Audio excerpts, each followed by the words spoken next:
So we were booked into this content event, which was basically like massive mansion, and it was sick. It's basically like a huge sex party, because it's what I was talking about this the other day. It's like, it's basically like a sex party, but you know that everyone's tested and everyone's fit, so you can kind of just like go around and be like, me and you. Well, there was enough fit people, so we was like me and you like can just go off and like fuck on the pool table and like sound. So everyone was off like doing their own things. It was basically like just bare shagging going on in every single room. It was just I shot some mega scenes, didn't I? You did. Oh my god, what did you do?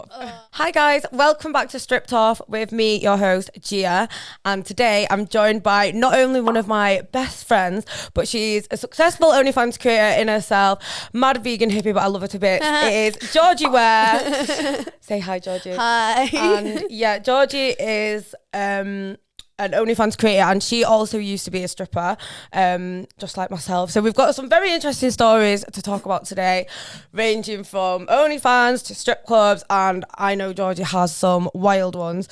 So let's get straight into it. So Georgie, how did you get into this industry originally? Like how did you turn into a hoe? Or has it always been buried deep inside? No, I've always been on the hoe life. I started stripping when I was 21, and the story how I got into that. So I actually used to be really fat.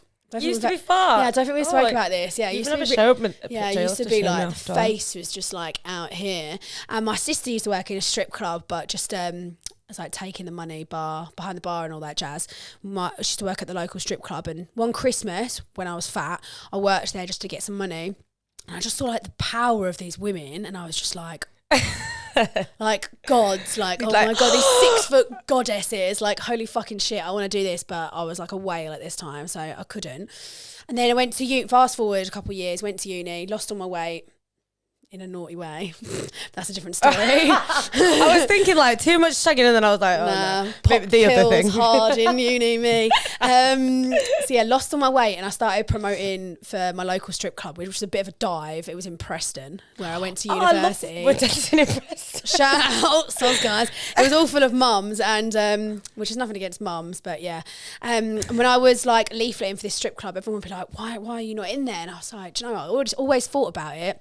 And I was actually telling this story to my friend yesterday, and I think my first night I made like 150 quid, which in the stripping world ain't even that much, but got home and like layered myself with the money. Yeah, but it's like on your first night, like honestly, that was how much I made on my first night, and you like, because obviously it's a lot of money. Like it's not like obviously like to a stripper, it's not. I lost my shit. First night. Yeah, I couldn't believe it. I was making 40 quid outside in the freezing cold till 3 a.m. like leafleting. This was like ridiculous, 150 quid just to take my dress off. And it was such a PG club. Like you weren't allowed on the floor with your knickers off. There was loads of like rules. It was really cute. You had to wear dresses before 12. So it was really like a good stepping stone into the strip world compared to some of the clubs that I've worked in. Yeah, I think, well, like I was going to ask you, so you've obviously worked in not just the UK, you've been all around the world. So do you want to tell us some of the places where you've been, and then tell us like where was like the best and where was the seediest? Okay, so the main place I've worked is America, Australia. Whereabouts in America did you go? So in America, I worked in New York and Miami. No, nice. You don't need a visa. Do you not now though? I think have they not got a bit more strict now? Obviously, like since COVID and stuff. Well, I don't know. I've not been back since COVID. What year did you go? They want foreign girls to work. About 2 years before COVID. Oh, okay. I don't know if it's different now. It was like 5 years ago. But yeah, no one asked for like things because you're an independent worker. You're making them money. They ain't got time for places that I worked anyway. But New York was fun, but fuck me, was it hard work? Like you had to. Where did you work in New York? Because some of my mates have worked. Is it Flash Dancers in New York? It's called the club. No, I worked in Times Square. Oh right. Private Eyes, I think it was called. And the geezer that owned it, he owned that one and 2 other ones, and the girls only made 25% of the money. What? They only kept 25%? Honestly. So a semi-private room was $700 for an hour, and the girl got $195. Or a fully private room was $1,800 or $2,000, and the girl got $400 or $500. Like, what the fuck? So I didn't sell them. I purposely didn't sell them. So you used to do like tabletop dances, which is 20 quid a pop, but you get to keep all of it. Oh yes, you're better off just doing them. Oh, but fuck me, that was the hardest graft I've ever done. Like Really? other stripping, you just sit in a VIP booth and just chat shit. This, you're on your feet the entire time. Started at 8 o'clock. You had to get on stage to like show the people like who was working that night. Couldn't leave till 4. Yeah, it was fucking hard work, but you made sick money, so it was all right. So that was New York, and then I worked in Miami. Which Miami is just full of people with massive egos, so it's where literally people throw money at you. Were you in actual Miami or Key West? No, Miami. Oh, okay. Yeah, literally Miami. A place called, it's changed now, Gold Rush. It was the sister club to 11, which is one of the most famous clubs because it's like 24-hour. Cardi B goes there and everything. Oh, really? Yeah, didn't get into that one. I didn't actually know how like hard it was. In England, you can just rock up anywhere and you'll get in. Yeah. In America, it's like... So, oh my god, do you know, I sorry, this is a little bit off topic, but I once worked in Australia in there was a place in King's Cross, right? And it was but it wasn't one of the dodgy ones. This was a really posh one. I can't remember what it was called. Oh, I know. But you had to work there, no tattoos, blonde hair, and every night you had to have red lipstick and black lingerie. So all the girls that worked there were blonde hair, red lipstick, and black lingerie. And like I was like, what do you mean I can't work there?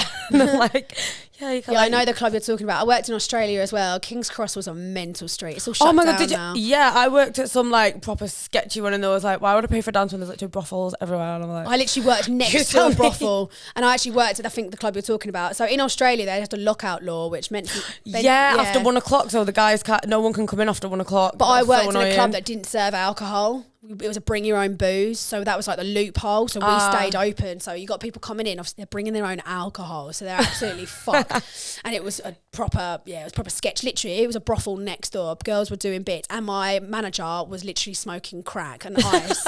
I came down from a private booking, and he was sitting with like loads of friends at 5 a.m. smoking ice, and I was like, nice. See you later, Dave.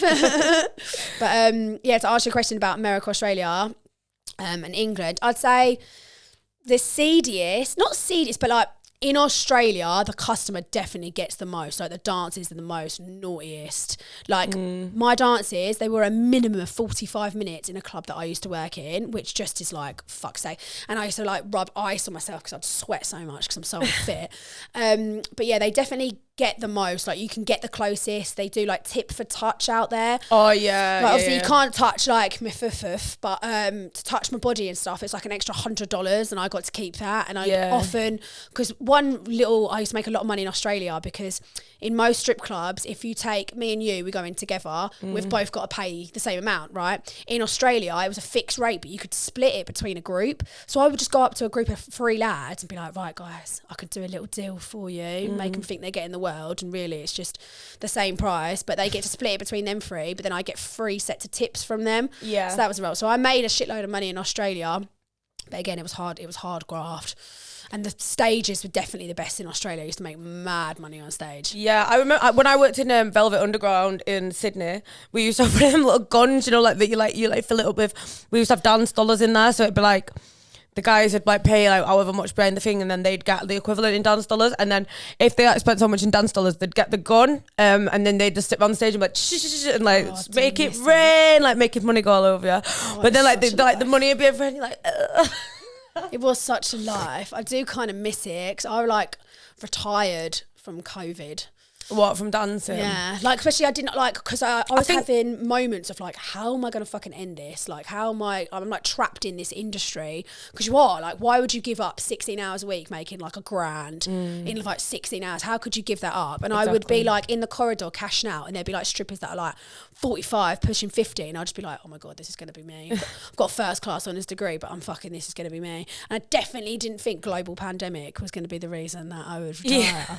Same. I was the same. Well, I was always happy to like be a dancer like all my life anyway, because I was kind of like, well, what else am I going to do that's going to give me this freedom and life? And I'm like, obviously if people don't like it, like it's that problem. Like I'm not really asked. So I was like, I'll just be a stripper forever. And then it was the same thing for me, like global pandemic, and I was like, but then we didn't really have a choice. And it's like, oh shit, like, well, yeah. So is that how you made the transition to like? Well, obviously were you already doing OnlyFans? I'm sure we did like an SFS before COVID. Yeah. So it's actually a funny story how I started OnlyFans actually. So I had I had this random dude, like we all do, on Instagram message me going, oh, I'll send you money for some nudes. And you're like, yeah, all right. Like 99 out of 100, that's bullshit. So I sent him my PayPal and he did. He sent me 100 quid. So I was like, all right, shit. Okay, so I sent him a couple nudes. I ended up chatting to him. Turns out he won the lottery like 6 years beforehand or some shit, living on the other side of England. So it was safe. So I was like, okay. And I was already kind of into like filming myself have sex. Yeah. So I actually had like a backlog of content on my phone. So I ended up, I think I made like $2,000 out of him in like 5 days, selling him the porn that I had on my phone and making him personal videos. I charged him 350 quid for a 10-minute video of me literally just like dancing. Just like dancing, like a little shimmy, shimmy, shimmy. And like milked him fucking dry. And he was like, do OnlyFans. And I was like, no, not doing it for like ages, for like a month, 2 months. And then obviously in the stripping world, OnlyFans started to get talked about. And I saw a couple girls sign up and I was like, all right, fuck it, I'll sign up. Signed up, and then for the first couple of months it was all right, like, and then because you're appealing to people that know you on your social media. Yeah, that's it, innit? It was good for the first wave, and then it started to dip. And then I learned about Telegram, so it went up, and then COVID happened, and oh my god, like it literally went from that to like ridiculous, isn't it? Yeah. You know how high I got to 0.23%. Yeah, I would say I got to like 0.21. That was the lowest I think mine's ever been. Tommy Topper, I went to 11 reads. No, but it's like round about the same. And like, to be honest, now what I would have been at 0.21 is probably not 0.21 now, because like if you don't know how the percentage works on OnlyFans, so basically in lockdown, things would have been like there were probably like there was still obviously, don't get me wrong, thousands of girls on OnlyFans, but Instagram not models. what it is now. Like, you have to think how much more popular OnlyFans is getting like over time, and Cardi B's got it, for fuck's sake. Everyone's got it. Like who realistically, like influencer, like obviously like people, even like lingerie, like not everyone's doing it to this extent, but more and more people are doing OnlyFans, and you think how many people are signing up every single day. So from what was 3 years ago in lockdown to now, how many hundreds of millions even more models there is now. So like, and that's another thing, like when girls are like never ever change their like usernames for the stats, and they're like, yeah, I'm 0.1. It's like, you've been 0.1 for like 3 years, you're probably never not 0.1 now. That shit changes every day. I actually think it's toxic as fuck. Oh, like, it really is. And I know why they do it though, and it is really clever. It's their like marketing technique, because it is true. Like when your percentage dips, it makes you feel like shit, because you're thinking, oh, and it dips, like, and it changes every day. Yeah, the percentage changes every single day, and it can dip so much. Like I once had this guy that was like spending like big bucks on my page, but because of this one guy, like it really made my percentage like go down loads. And then when the guy, obviously it was an unrealistic, like I knew he wouldn't be spending that much for so obviously it's when nice it lasted, it was nice while it lasted, but then that obviously impacted my like percentage as well. But like I was thinking, like if it weren't for this one guy, it's not like I'm making these thousands more as a whole, like it's one guy. So it's thinking like how many girls are out there that it's just off that like one guy, and like, do you know what I mean, rather than like as a whole. But it's like, so the percentage changes like for loads of different reasons, but it is really toxic. No, it's not. It's literally just income. They do it so that you look at it and think, I'm getting worse, like I need to start pushing myself. Well, like yeah, like we were saying about the reason so many girls are on it now, because if you've got a platform, if you've got 100,000 on Instagram and you created it only for OnlyFans, like even if you got 0.1%, you're still going to make money. So I met this woman, oh bless her, she's 63 years old. Oh, I remember you telling me about this. Honestly, it makes me so happy, but annoyed that I didn't get under my referral link. Met her at this yoga retreat. She's already had like quite a saucy Instagram. She had like 150k followers, a lot of like, you know, like bra over the shoulder, like saucy. And I was like, wait, honestly, start an OnlyFans. And she was like, oh no, I can't. Month later, she comes to me. Now she's in the top 2%. She makes like $4,000 a month, $3,500 a month. She's 63, mate. Like, that's amazing. Honestly, I love that for her. I'm so happy for her. Yeah, oh, that's cute. And it's like, that's another thing where people think like, oh, I'm too this. Like when you were saying before, I was gonna stop you, but I thought I'll wait to tell you. Yeah, because people think like it's the same as what. So Scarlett was on last week, and she was saying about how people think, oh, you've got skinny now.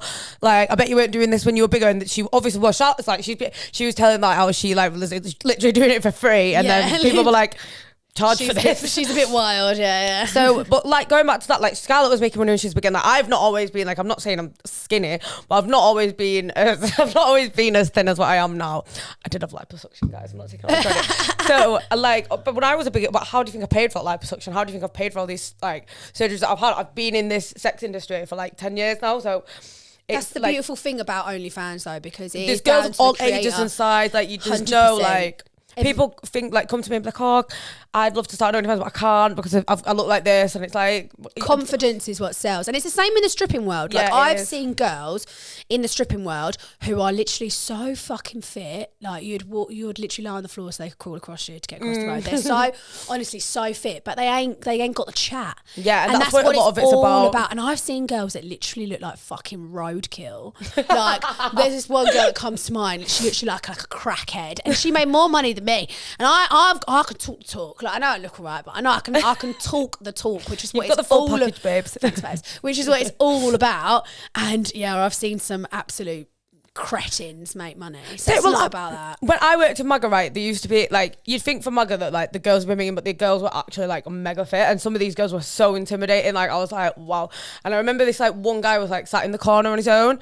And I seen like the like 4 fittest girls in the club go up to him, and this was before I'd had like my nose job. I was big. I'd not had any surgery. I don't think really like I had a chance, because I was like, well, if he's rejecting these girls and he's not going to pick me, I thought, well, I'll go over anyway and see what the crack is. And I went over and I was like, I'm not like expecting anything. And because I was just chatted to him and I got to know him, he was like, how much to take you for like the rest of the night? And I was like, ding ding grand. And he was like, yeah, that's fine. He's like, I was like, I'm rich. So I was like, okay then. And all the girls' faces were like, I bet they were mortified. But it's exactly what you said. It's about the chat. And like people who think like, who don't have the confidence to be a stripper. Sometimes I think like, if only you knew how it really was. Like, cause I think I was the same. I was so intimidated thinking, and I waited until after I got my boobs done. I wanted to be a stripper at 18, and I was like, no, I need fake tits. Like no one's gonna want me with these lopsided tits. And then as soon as I went in, I was like, it literally never mattered. And like, it is what it is. It's not, but really, it is about confidence though. Like definitely, you have to have the confidence to go with it. You can't just be like not a 10 without any confidence. Like if you're not a 10,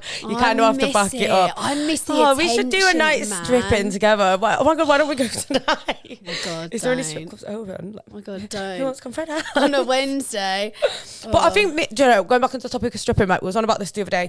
I think midweek now is starting to be better because, oh my god, TikTok, right, is probably like one of the reasons why stripping now is so oversaturated. Really? Because girls are putting, I know, like, obviously people like, it's good to share how it is, but because girls have been like, yeah, I make this much in a night dancing, like money. Blah blah blah, come to strip club with me, and all the comments of girls like, wow, I need to do this. Like fair enough, you get your like bag, get part of it, but like it's not all fun and games. Like you do sometimes overnights, because often the way strip clubs work is you have to pay a house fee plus a percentage of everything you earn. So some like really good clubs will charge you a house fee from like 100 to 200 a night. So you have to pay that up front. So regardless of if you make any money. So in America, I'd work some places, I'd pay like 150 up front, and then you literally sit there and you just wait. And you have to wait. And that is sometimes the nights, and you just sit there, and this is when girls get bitchy because, you know, a lot of them mums, they've got bills to pay, like, and I always say one thing that I've learned from stripping is girls in the stripping world aren't very good at saving their money, like, because we always think, because it's so easy to get, that's why I'm the same, like cash rich. It's very different being cash rich to actually rich. Like what I learned when I actually started being successful on OnlyFans compared to being successful in stripping, like, and you know, a lot of girls in the stripping world like to, you know, get the bags and the shoes, and it's like it can easily be spent. I know girls who've been in the stripping world that I know make mad money who haven't got a fucking pot to piss in because they've got all the shoes, the bags, all the surgeries and all that. Like live your life, but it's quite, like you said, you want to be a stripper forever. Like what, like people have got to have if you're going to be a stripper forever, you need to get that accountant. The amount of girls I would be like, girls, you need an accountant. If you want a house, on paper, you look like a 14-year-old girl because you can't even get a fucking phone contract out because you haven't got an accountant. So that's one thing. That's off tangent, but I can't remember what I was going to say about it's left me now. It was something to do with... that was it. About surgery. Like, the bags and shoes are kind of like... I'm not one of them people who spends a lot of money on bags and shoes, but I think surgeries is a little bit different because I see that as an investment. Like, I feel like I make... You're like a work of art, mate. A lot of things, honey. Well, it's Dr. Turbulent's work of art. Like, I feel like I've shouted out Dr. Turbulent on like every episode of this now, but shout out Dr. Turbulent. I have just got him to thank for everything, because before, like, I had really bad hip dips and I was really... It's the same thing you said about confident. I was insecure. Like, I could go to the gym forever and I would never get rid of these hip dips because it's how my, like, body is. Like, you can't lose your hip dips. And I would have always had that insecurity. And now, obviously, I would never ever wear not a bodysuit. I always wear suspenders. Like, I was so insecure about my stomach.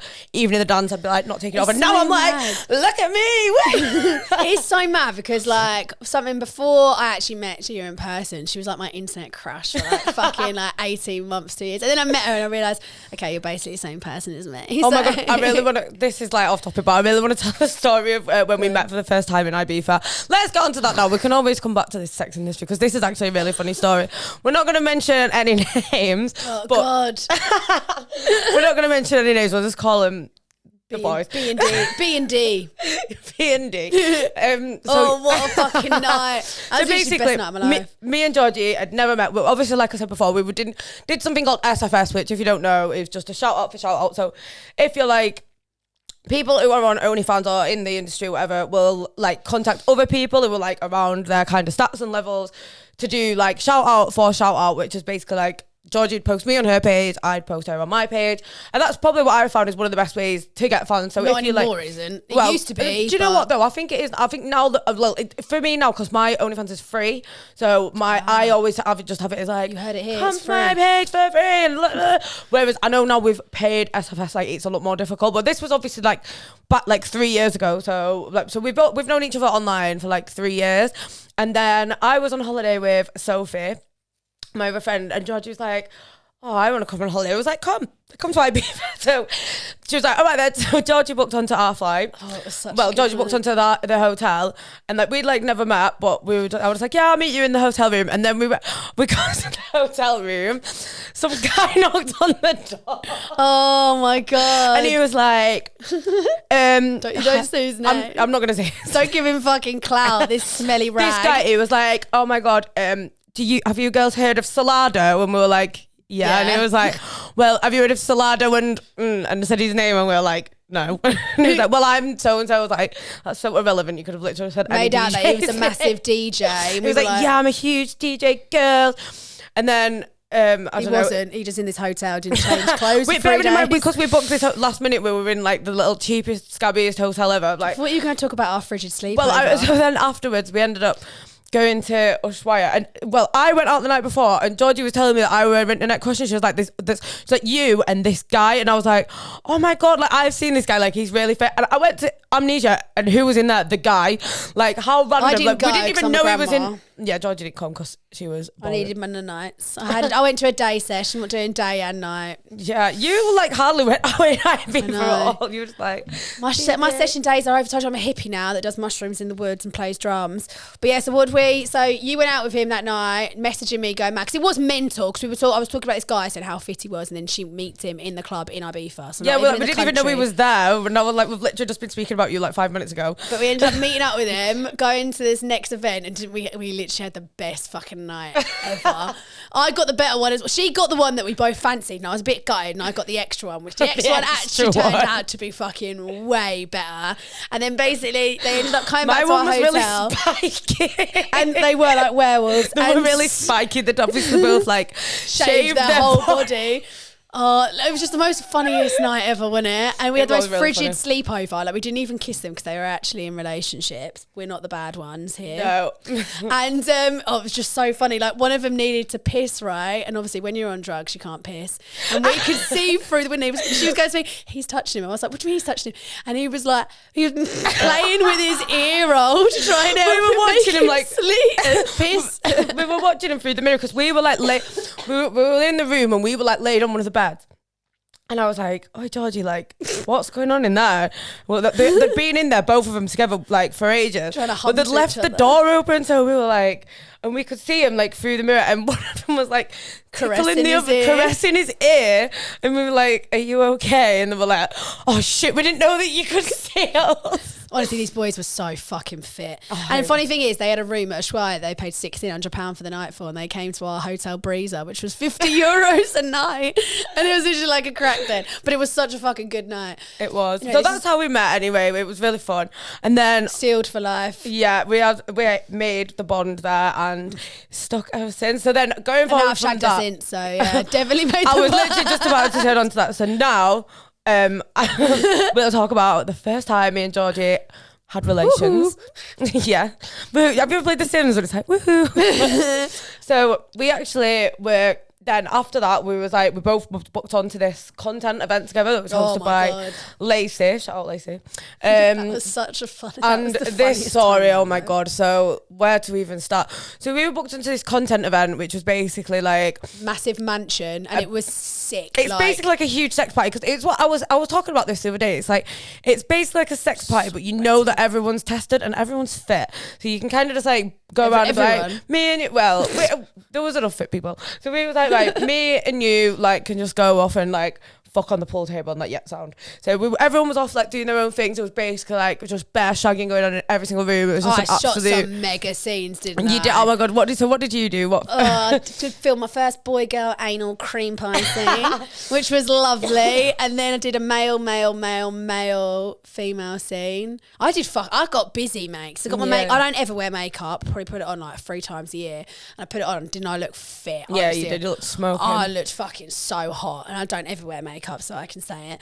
And so I made some cracking scenes, and you were going to film more on the Sunday, weren't you? Yeah, so I was kind of like thinking like, oh, on the Saturday I'll just do it. No, I did a girl 4-way in the gym, which was really good. And then obviously we did a video, but it was so funny because obviously we're like, by this point we're already friends, and I think it's easier to like film content with people you don't know, because it's like, for sure, you just like you walk in, you're like, oh hi, like we're gonna have sex soon. Like I did my first boy girl video the other day. This is a little bit off topic, but we've both got ADHD, so this is all going to be very, very off. We're just going to be jumping back and forward from the topics all the rest of the day. ADHD, is that you? So I did this video and like I kind of just walked in and it was like, oh hi. It's like, it's a bit weird that like you're just meeting this person and you're like, in like 20 minutes like they're going to be balls deep in you. So laughing over your face. So we were trying to film our video together, but obviously like I was going to have a strap-on member, like Georgie was going to do me with the strap-on, but it was just so like weird because like it's like you basically we did do that, didn't we? Yeah, but you did it to me. That was what I meant. I didn't have the strap-on on me. Oh my God, it was so funny. So if you want to watch it, guys, you know where to go. We went to go kiss and we just like burst like, out like little school kids. But it was good. So anyway, we did that. I didn't really do much more content on that day. And then talk about that content, that whole week. Yeah, the next day we woke up in the morning and it snowed, so we were like, oh my God, yeah, let's go outside and get our tits out in the snow. So we were all like, we got a group shot of everyone that was there. There was like 25 creators. Bearing in mind, I'd already shot at this house before, and the owners of the house had said to us, the neighbours are knobs basically, so don't go outside at all. Yeah, they knew what we were doing. We didn't get kicked out, so we didn't. But Lacey spoke to the owners and they said, yeah, we know what you're doing. It's fine. They just said like, don't go over the people, which to be fair, we did. But which is ridiculous because we meant to only have 16. There was more than 16 rooms in this house. It was a 4-story place. It was a huge like, mega mansion. It was mega. You could literally have one person in every room and I'm pretty sure there'd be rooms left over. So it was bullshit. And we all, like 25 of us in matching green Primark pajamas, went out the front for like a group photo. And then when we went in, obviously the neighbours had caught on and then messaged Lacey saying, you got to leave. I was like the only one that was like, no, let's stay in fucking protest. It's Sunday. What they're going to do, send 2 community offers. We're a group of 25, 10 lads, like nothing's going to fucking happen. But no, I got outvoted and instead we drove to the Scottish fucking border. Well, yeah, because we got caught in the fucking snow of 8 cars and had to push cars for 10 hours. But it actually was fucking hilarious. It was so fun. Yeah, so Lacey obviously felt really bad and she was like, right, I'm going to book a new house for everyone, but which the nearest one. At first she was like, yeah, it's 20 minutes away. It was not 20 minutes away. An hour and a half. It was, and we was going like up a mountain. And bear in mind, it was like a snowy like. It was the furthest north that this southern ferry had ever been. Like, honestly. And the road was so scary because it was literally like a winding like mountain, like up a mountain with no like railings on. So we were scared we were actually going to fall off the side of the mountain. Like we got 2 miles away as well, 2 miles from the location, and then the car said, nah, no more. And how long were we stuck in that snow for? Oh my God, what about when that guy came on that sled and he was like, I'll move you. Some guy was like, I'll move your car to the side and I'll help you. And he literally just moved the car, got in his sled and drove off, like, because we were obviously blocking the road. It was an ordeal, and like because obviously our cars were all stuck and we couldn't go further, so we had to turn them all around, and it was getting dark and it was getting more icy. Yeah, it was freezing as well. But this was like Christmas, so it was so cold. Yeah, it was before I left. December. So it was December, and it was like we had like a group of like big lads to help us, but by the end of it, because they all fucked off in the cars and got past, it was like me, Gia, about 6 or 7 other girls pushing cars, and we had groups of lads, and we were just sitting there pushing these cars, getting poisoned by the carbon, like these fuckers, like getting so mad. It wasn't until we finally got reunited with them that they couldn't actually come back because the ice was so bad. Yeah.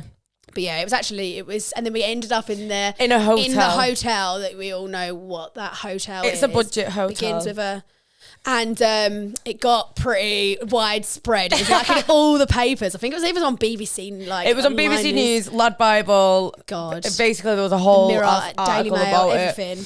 Because we were then obviously the ones that had like made it, because not everybody came. Yeah, the trash took itself out. There were some dickheads on the mountain. There was maybe like, I think, how many of us were in the It was 6, no 11. In that no. In the porno that we made, there was 11 in the porno, but then like Taxi Man, Gantz, Tom, a couple of other people weren't in the porno. I think about 15 or 16 of us went to that hotel, but only 11 of us were in the porno. Yeah. So which sells very well, by the way. Yeah, guys, if you want to see the said video again, you know where to go. So yeah, going back on to, I think that's enough about that. Yeah, we will keep going on tangents. I hope you guys can keep up with us. So I'm going to go back to stripping now. So this is the question that I ask everyone. What has been your best ever night stripping? Like the best, like either your best experience or your best money. Like one night of stripping that you thought, oh my God, this is so memorable. Like, I've got, there's 2. You can give us a couple. It doesn't have to just be one. You can, if you've got a few that you think. There's quite a few. Maybe I'll give you one for each country. Okay. England, Australia and America. All right. Sorry. Okay, so in America, this guy came in who made his own whiskey. And when I say rich, like disgustingly rich. Like there was a champagne room upstairs which cost the customer £1,200 an hour plus 25% card charge. And he got me for himself, and then he's got 2 girls for his mate. So that's 12, 24, that's 3,600 an hour. Just for like, then plus 25%, plus he tipped everyone $1,000, and he ended up spending 16,000 in 2 hours. Really? I know, mate. I think I made just like, on you? No, for everything, like in 2 hours. So that was pretty wild, like the amount of money he spent in this room. So that's not that, but that's money wise, that was like a sick night. I made like $3,500, $4,000 really, really quickly. Because you got made good money. They did good commission in Miami. And then my most memorable night was in Australia. So like I said, in Australia, you made mad money on stage. The stages were all raised. You had to be on stage for 15 minutes. You had garters, and the smallest bill in Australia is $5. So you used to make so much money. And I remember I used to get off stage because I used to love the stage. And it used to be like wet, like lucky all the money's plastic over there, so you'd have to like dry it. And basically when I walked in, this big group come in, and I was by the front desk like conveniently, and I was like, oh guys, don't forget to get your $5 to tip the girls on stage. And this group just looked at me like I was a piece of shit, and I was like, all right, okay.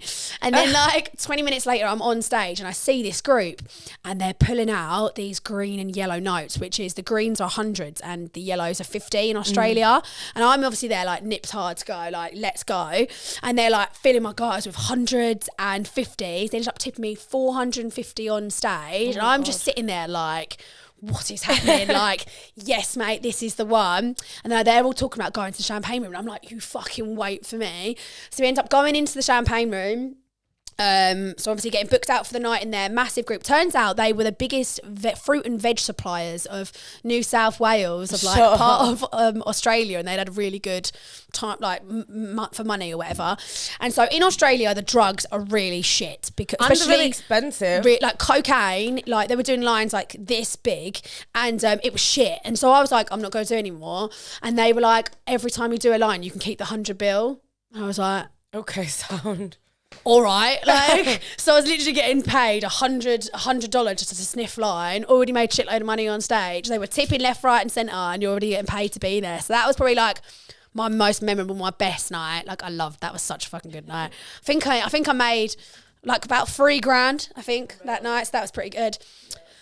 Best night in England. So I used to be on a sugar daddy site. So I had this American guy messaging me, and he was like, "Where do you work?" Whatever. He ended up coming to the club, and in the same, he didn't even have any dances, so I didn't have to give my thingy. And my house fee was like a tenner in this club, and he made it rain. He had $100 bills, and he rained on me like $2,500, just $100 bills. So that was fucking sick. That never happens. Like, one thing in England, like, you do not make money on stage. Yeah, like, it's just not. It's just not part of the culture. Like, tipping is not part of the culture for the UK. Like, where in America and Australia, like, it massively is. Like, you aren't allowed to sit by the stage unless you're tipping. And in America, in England, they're just staring at you like, while you're just like shaking yourself on stage. They're all so different. But yeah, I think. So yeah, I was asking you about like the sky things in clubs. So I'm gonna go back to now, kind of like things that guys have said. So start with stripping, and then we'll change to like online, because I think like we were saying last week, online guys will ask more riskier stuff because they hide behind the screen. So start with stripping. What is like, have you ever done anything weird in a strip club, or like what, like the face to face? Not so much weird, it doesn't have to be weird, but what is no, I've got some weird ones. So I've never really been a dominatrix, but I've done dom work. Like, I'm comfortable to do it. So I had this one guy, bless him, he was into sissification. So like being told that he used to dress up like a girl and just like to worship the ground that I walked on, just be treated like absolute shit. And I used to have these stilettos, right? And when I say they had spikes on, like, they weren't for show, they were fucking sharp as fuck. Oh really? And I used to literally put my heel down his throat and literally fuck his throat with it. What, with spiky heels? With the Did he not cut his throat? Probably. Like, but he loved it. And he'd come and I'd walk him around the club, like on his back, like with his like tie in his mouth, like smacking his ass, making him walk around like a dog. And I had this other one, I would literally I'd be sitting like this, and I would tie him to the table, and when the people would come in, they'd be like, "Oh, your time's up, do you want to go again?" They'd be like, "What's going on here?" And I'd be like, "Kick him." And they'd be like, "What?" I'm like, "Just kick him." So they'd kick him, and I'm like, "I spit in his face." And then they'd spit in his face, and I'm like, "What do you say?" And they'd be like, Thank you. Thank you, goddess. Like, yeah, thank you so much for that. Like, oh God. So yeah, I'd have that. What else? In Australia, you used to have a weird one because you used to be able to do shower shows. Yeah. So I remember that. Like, you could piss on people as well. I remember I had this guy that really wanted me to piss on him, and he had like 500 quid, and I was like, "You're right." Got the money out, and I literally couldn't do it. But fucking, I was so shy. I wanted to. I was just like trying so hard, but it would. I had a boyfriend as well that was into piss play, and I couldn't for the life of me until I was drunk actually piss on him. It just was locked up, no way. But I don't care. Like, I cater to fetishes. I don't give a shit. Like, yeah, shame from me. I pissed on someone when I was shagging him in Ibiza. Well, I was like, I'd been on the old horse tranquilizer, and I was like, usually I really struggle to piss, and I was shagging this guy, and he was like, I was like, right, we're gonna have to stop. I need a piss. He was like, just piss. But it was in like a worker's apartment, like a proper scatty one. I think, what was it called? Azul. It's like a proper scatty worker's apartment, like near in Ibiza. And he was like, just piss. And I was like, what, on you? And he was like, yeah. He's like, just piss now. I was like, unlocking fetishes. And then, I don't know, there's some kinky fetishes out there. I know. So what have you ever heard, like, what kind of fetishes do you think are like the most, I'm not gonna say weird, I think that's a wrong word, I don't want to kink shame, but like unheard of, more to the point where I've got one now that I've kind of unlocked. What, for yourself? Yeah. Go on, man. I'm really into getting eaten out on my period. Oh really? Like, this guy I was seeing was into that. Like, proper into it. Like, where I've just come from the festival. Like, 'cause it happened the last 3 times I've been on the periods when I've like hooked up with a guy, and each time the guy's been like really into it, and I'm like, it's fucking hot. Like, this is mad. I've had guys that won't even shag me on my period, and it's just like, grow up. You ain't a man till you get fucking blood on your sword. In it. And yeah, I'm just really into that now. But like, some of the kinkiest stuff that I do cater for.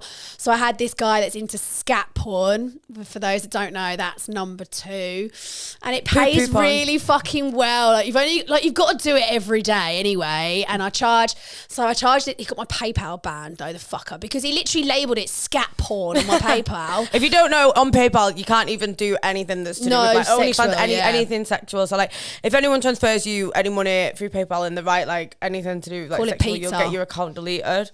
Yeah, and I can speak for that. So I charged this guy $1,000, and he literally made...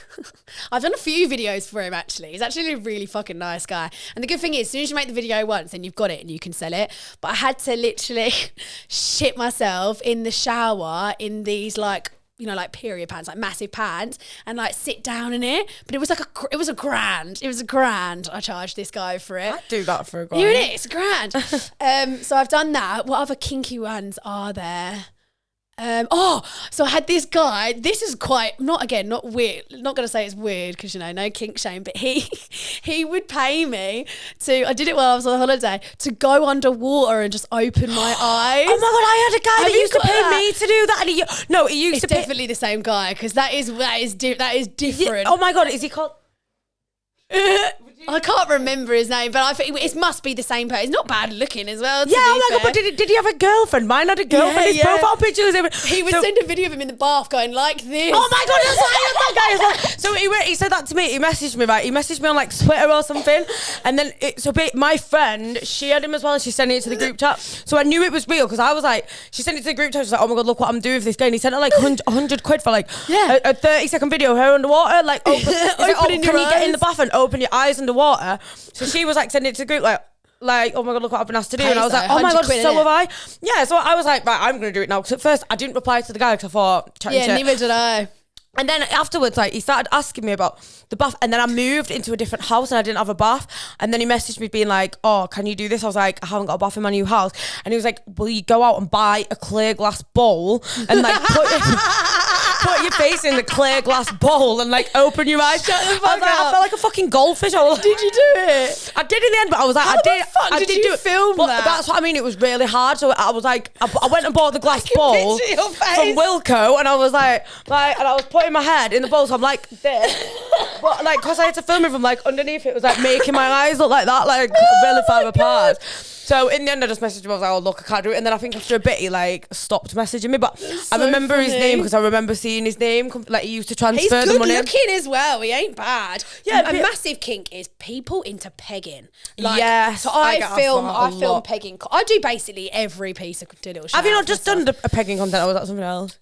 No, I just did a bi 3-way though with two guys. When did you do that yesterday? Yeah, I did that yesterday, which actually was really hot. But yeah, pegging is like a massive one, Reese. I think that's a new like wave. Guys are like quite interested because it's quite taboo. And yes, your G-spot's up your ass, guys, so it will feel good.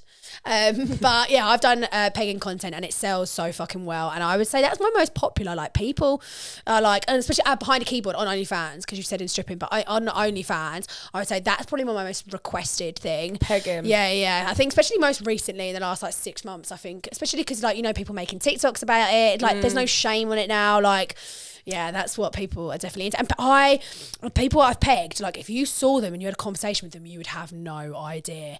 Like, I went on a date with a guy who turned out to really be into pegging, who can take pieces like fucking this. Oh my god, is that the one that you showed me? No, I am shooting him with him though. Oh my god, that I know, that's like this. He takes his. I'm gonna fist him, and I can't fucking wait, mate. It was going like that with like his literally arsehole. The thing he had up his ass. I don't want to exaggerate. It was kind of like honest to God. It was literally like that big though. That was like, oh yeah, I confessed to her. So I was at her house and she was upstairs. And I'm like, so with me, obviously I'm on Twitter. Twitter is just full of porn on my tweet. And I kind of only really get off now to the really hard stuff because I'm so desensitized to normal stuff. So I come across this guy who's literally like getting pegged up the arse with a fucking thing this big and like this long. And I must have came on her sofa in about 30 seconds watching him do this. I only fucking wank to the really hardcore stuff. That's why I've just filmed the bi 3-way now, because I fucking find myself just wanking off to gay porn. I like a bit of gay porn. Yeah, naughty. I do like watching gay porn. But yeah, that's probably the most weirdest ones. Like, especially in the club, there's more domination, and then online is probably the scat porn. Pegging's probably the most common. You get a couple people mention, because I've got a dog, and who will mention like dog, and I don't entertain that. Yeah, I block them if they say anything about I just be dog. like, no. Or if they say like, can you pretend to be 16, or like, because you do get them who like to cut off. Oh, see, I don't really get that. I always get guys who are like, can you do? But it's like, surely like a 16-year-old like wouldn't have all these tattoos, but like anyway. But I have had guys who are like, yeah, how young would you pretend to be? And it's like, I don't fetish shame, like kink shame, like we said before, but there's certain things I draw the line. I won't do anything like to do with like age play or anything to do like bestiality or... There's one fetish that kind of like, it's the consent, the consent. Oh, consent. I got asked. This gives me red flags, mate. So for anyone that don't know, I don't know what the code name for it is. It's basically like borderline not consent. So the girl looks like she's getting raped. Obviously the girl is consenting because she is shooting the film. And a lot of girls say they're into it, but I just see this as a massive red flag. If you're jerking off to someone that is implying being... raped, yeah. Do you know what I mean? That's just a red flag. I don't want to kink shame, but I just find like it's a bit like, why? You know, like, why? And it's becoming quite normalised. There's another one that I'm finding that's making its way through and being like, I just feel like this could lead to problems because when you watch something, you're more going to desire to want to do it. Like, and then, do you know what I mean? I just find it a bit, I don't really like it. Yeah, I know what you mean. It's, yeah. But I had a guy message me the other day on OF being like, oh, can you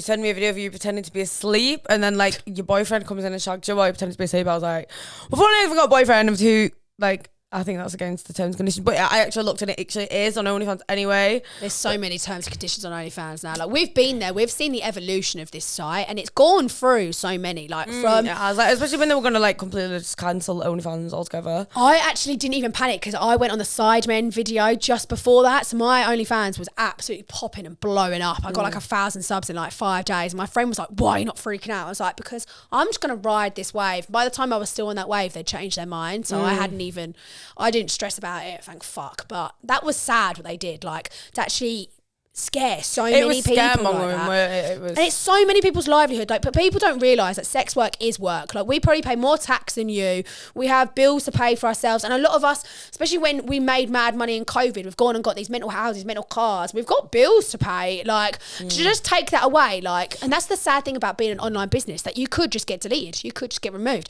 you could just go and like people won't batter an eyelid. And it's like when we lose our social media platforms, like I've lost 4 Instagrams, I've lost 140k Twitter, I've lost a TikTok, and it just deleted, like you're nothing. And people will be like, well, you shouldn't be a slag then, shouldn't be a slut.